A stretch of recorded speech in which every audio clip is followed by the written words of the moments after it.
So for you, those of y'all who don't know about Lauren Smith Fields, she is the young lady who was on Bumble, and she met this Caucasian man off of Bumble. 37. She's 23. He's 37. You want to go ahead and break it down? Go ahead. Okay. So, oh, look, Lachelle's back. You want to tap in with her before we do that? All right, Lachelle, I'm going to go ahead and let you speak, Lachelle, before we tap into it. Your mic is open, Mama.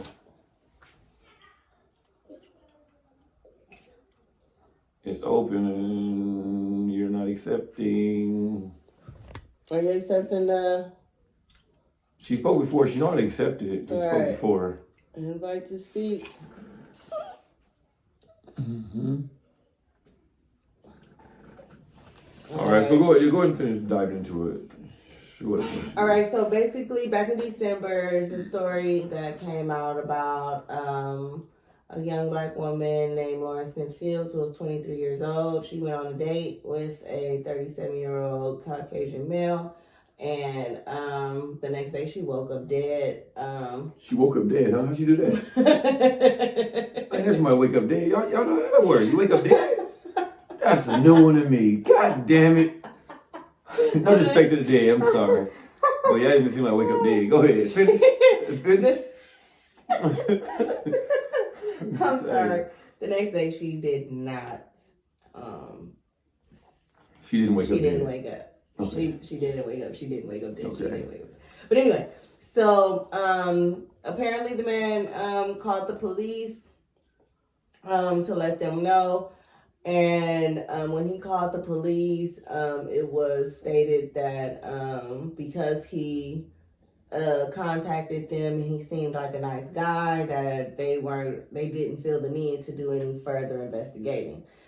So naturally, the family is very concerned, and so you go to social media to make this a nationwide story. It's been shared on several different sites. Now, during the process of them sharing this site or sharing this story, a lot of the times the media was trying to portray this young black woman as a Bumble date, and then they would portray the male as a engineer. And in the photos, they would use a photo of her in a bikini and then use a photo of him hiking. So the media, while sharing... Vilifying her, basically. Basically vilifying her in the process of sharing her story of, not being with us. So there is a date, up to date. This was published on the 31st. A police detective in Connecticut has been placed on administrative leave for mishandling the death investigation of a black woman who was found dead after a Bumble date. The city's mayor said Lauren Smith Fields, 23, was found dead inside her apartment on December 12th. The medical examiner ruled her death an accidental overdose, saying fentanyl was found in her system combined with prescription medication and alcohol. But Smithfield's family said she didn't take drugs and believed there was foul play in her death. See, and hold on, I'm gonna stop you right there, right? Yeah, so you know how basically, like, if I go out with a young lady, we hanging out, we having fun, she get intoxicated, we have sex. Basically, I could get charged with rape for having sex with her because she was intoxicated, right? Because they gonna say she didn't have the capability to give me consent because she's intoxicated. So they found pills, fentanyl, and all this stuff in her system, and then not to mention the fact that they found a condom there, right? A used condom on the bed. And he said basically, they laid in the bed, or it may be her nose. Her nose started. No, she went back and throw up first. Yeah, because she got right. Sick. She got sick. She threw up first. Came back and kept drinking. Came back, kept hanging out, or something like that. Then her nose started bleeding or whatever. But so he lay her in the bed or whatever. He lay in the bed with her. He wakes up. She's dead now when he wakes up. He never even part about them having sex. Right. For one. Wake up, she's dead. Right. He calls the cops. Right. So at the end of the day, at the very minute, you don't want to charge him with the murder. You hold him on suspicion of rape then. Yeah. And right? You want to know what's up? You say she fell ill. The other thing is that this woman is in her home. If she's if she is getting sick, she's already at home. You need to leave. And they said they found the pill. What pill was it? Because that had been a pill he put in her drink or something to make her incapacitated. And the result of her drinking the drink. You know what I'm saying? Because now day rate drugs do exist. They do. So let's say, for instance, now let's do a little bit of deductive reasoning and common sense, right? A lot of superstars, a lot of people who are active. Hey, Scott. Hold on. Go ahead, Mac. I know you want to chime in. Hey, I've seen her before. Does she know Corrupt? Who you talking about? Who you talking about? The one next to you. Oh, Danielle. No, I don't know Corrupt personally, no. Oh, okay. My bad, sir. I just wanted to ask that question. All right, appreciate you, sir. But go ahead. Where'd you leave off? You lose your thought. We going in today. Go ahead. Okay, so common sense, right? We're thinking about like a lot of famous people who partake in drugs have been dying, right? Based off of the fentanyl being in the drugs, right? So let's say this dude is a low-key repeat bumble offender, right? He goes on his dates. He slipped them a little Mickey while they chilling, right? He plays the night, like make them comfortable. Like, oh yeah, you can come over. Boo, boo, boo, boo. So then, boom, he slipped them a Mickey. Oh dang, and then it's the Corona time too. So going out was real minimal. So I wonder if he do have a lot of victims. Anyway. He slipped them a drink or whatever, but now, instead of him having his regular dosage, right? Now the shit that he done bought is mixed with fentanyl, so he didn't know. This is his normal pickup. Regular day at the office.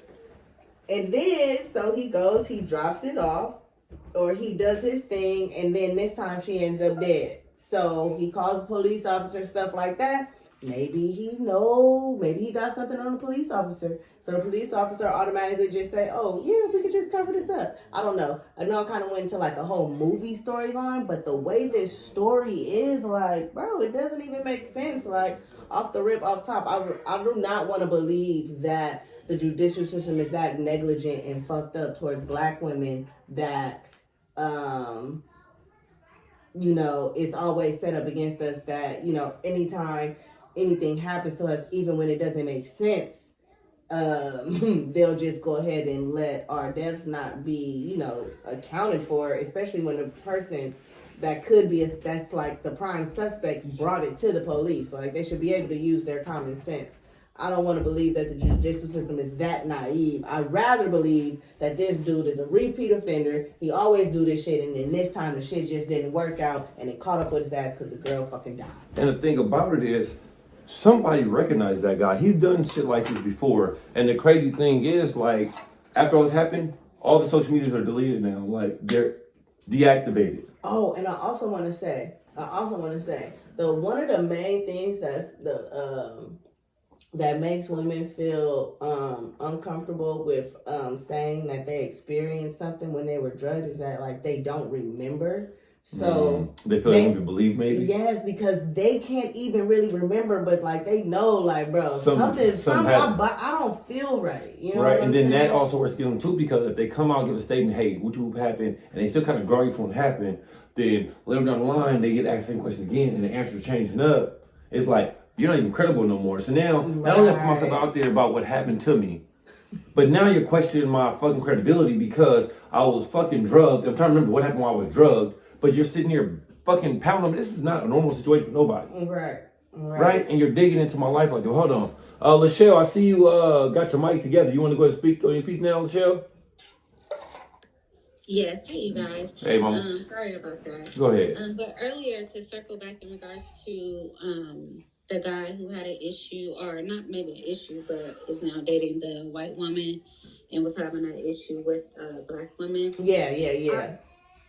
I came in on the tail end of that, but my question is, what type of black women was he attempting to talk to, right? Because a lot of times, like, it's okay if you're not my type. Like, if I deem you to be goofy or weird, that's my choice. Like it's being goofy and weird entails a lot, and it's different from person to person what somebody is, goofy or weird is. But that shouldn't make him be like, okay, well, you putting all black women into this category and saying, okay, well, black women make me feel like this, and so a white woman makes me feel another way or makes me feel better about myself.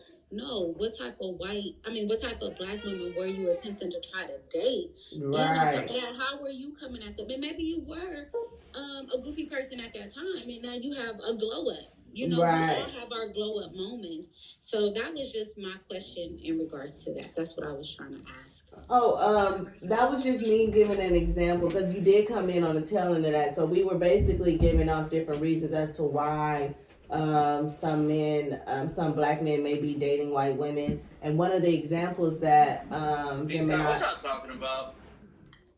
Who's that? One of the... Hey, yo, catch up. I'm actually doing the show, bro. You can't just be chiming in and jumping the show like that, bro. You interrupting the show.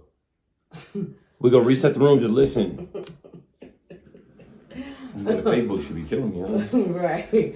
No, what happened? I just joined. Hold on. We're going to reset the room. Just listen. We're going to go back to and reset the whole room in a minute. Just listen. Oh, for sure. So, one of the topics that Gemini was saying or had brought up was that black men who